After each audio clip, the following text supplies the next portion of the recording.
This week, actually yesterday, driving back from Ohio, and I don't know if you've watched the weather or not, but there was this major snowstorm that went through southern Ohio and northern Kentucky.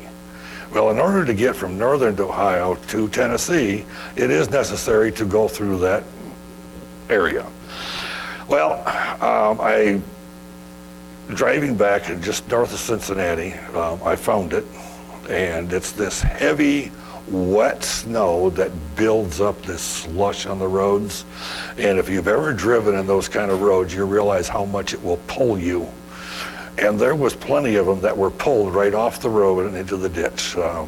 There for a stretch, there was 5 or 6 a mile in the ditch as I'm going through.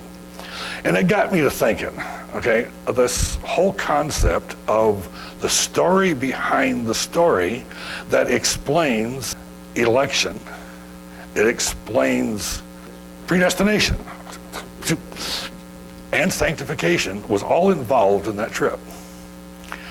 You see, a couple of weeks ago, my pickup developed a problem with the cruise control. And since I do a lot of highway traveling, I really like the cruise control. So I took it into the shop, which means that I took Mitch's pickup, which is a 1-ton 4-wheel drive truck instead. Which also meant that I could haul back one of the counterweights of our forklift back with me, which is a 3,300-pound block of steel. Okay, I put that in the back of the pickup. So because of that, I had this vehicle to drive through the snowstorm. Now, I was elect to make the trip. I was predestined to have that pickup and that counterweight in the back of that pickup to make the trip.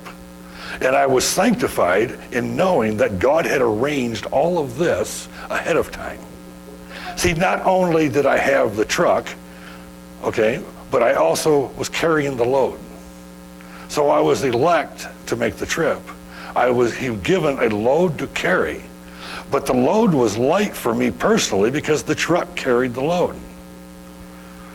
Do you see how God is in the middle of all of these things?